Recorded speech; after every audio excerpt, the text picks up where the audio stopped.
Hi viewers, ఈ వీడియోలో gang leader sequel వచ్చి మనం మరిన్ని క్రేజీ అప్డేట్స్ తెలుసుకోబోతున్నాం. మరి లేట్ చేయకుండా వీడియోలోకి వెళ్ళిపోదాం. 90s block buster hit cinema gang leader ను ఇప్పటి హీరోలతో ఎవరు పర్ఫెక్ట్ గా సీక్వెల్ చేయగలరు? ఆ సినిమాలో మెగాస్టార్ ఇమేజ్ ను సీక్వెల్ లో ఎవరు క్యారీ చేయగలరు? ఈ విషయంలో మెగాస్టార్ చెప్పిన ఆ ఇద్దరు హీరోలు ఎవరు?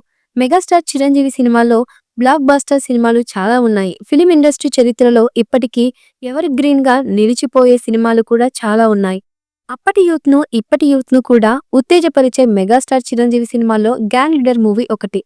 ఈ సినిమాలో అగ్నికణంలా మండుతున్న మెగాస్టార్ ను చూసి ఫ్యాన్స్ ఉర్రూతలూగిపోయారు.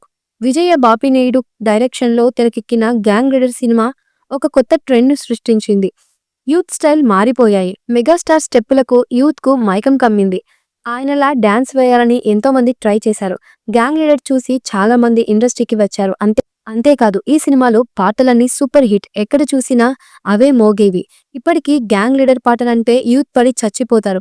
ఈ సినిమాకు సంగీతం ఎవరు ఇచ్చారో తెలీదు కానీ ఇంకో 100 ఏళ్ల అయినా ఈ పాటలు బోరు కొట్టవు. ఇలా ఎన్ని రకాలు చూసుకున్నా గ్యాంగ్ లీడర్ అల్టిమేట్ అయితే ఈ సినిమాను సీక్వెల్ చేయడానికి యంగ్ హీరోలు భయపడుతున్నారు. గ్యాంగ్ లీడర్ కు ఉన్న ఇమేజ్ ను కరెక్ట్ గా క్యారీ చేయగలమా లేదా అని అటు ఇటు ఉన్నారు.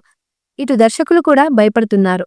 ఆఖరికి మెగాస్టార్ చిరంజీవి తనయుడు రామ్ చరణ్ ఏకంగా చిరంజీవి కూడా ఈ సినిమాను కదిలించడానికి ఆలోచిస్తున్నారు. అయితే ఈ క్రమంలో సినిమాను సీక్వెల్ చేయాలంటే ఇద్దరికే సాధ్యమని మెగాస్టార్ చిరంజీవి సన్నిహితులతో దగ్గరైనట్టుగా ఓ వార్త వైరల్ అవుతోంది. ఇంతకీ ఆ ఇద్దరు హీరోలు ఎవరు? గ్యాంగ్ లీడర్ సినిమాను సీక్వెల్ చేయాలంటే రామ్ చరణ్ అయితే బాగుంటాడని అన్నారు చిరంజీవి. రామ్ చరణ్ కాకుండా ఈ సినిమా పర్ఫెక్ట్ గా చేయగల మరో హీరో జూనియర్ ఎన్టీఆర్ అని ఆయన కామెంట్ చేసినట్టు తెలుస్తోంది. మొత్తానికి ఎవరు ఈ సినిమాను సీక్వెల్ చేస్తారో తెలియదు కానీ ఒకవేళ సినిమా సీక్వెల్ అనౌన్స్ అయి రామ్ చరణ్ కనుక ఈ సినిమా చేస్తే మెగా జాతర జరుగుతుంది అనడంలో ఎటువంటి సందేహం లేదు. ఈ మూవీపై మీ అభిప్రాయాన్ని కమెంట్ బుక్ లో తెలియచేయండి. ఈ వీడియో మీకు నచ్చితే లైక్ చేయండి, షేర్ చేయండి, కమెంట్ చేయండి. మరిన్ని అప్డేట్స్ కోసం మా ఛానల్ని సబ్స్క్రైబ్ చేయండి. అలాగే పక్కనే ఉన్న గంట సింబల్ని గట్టిగా కొట్టండి.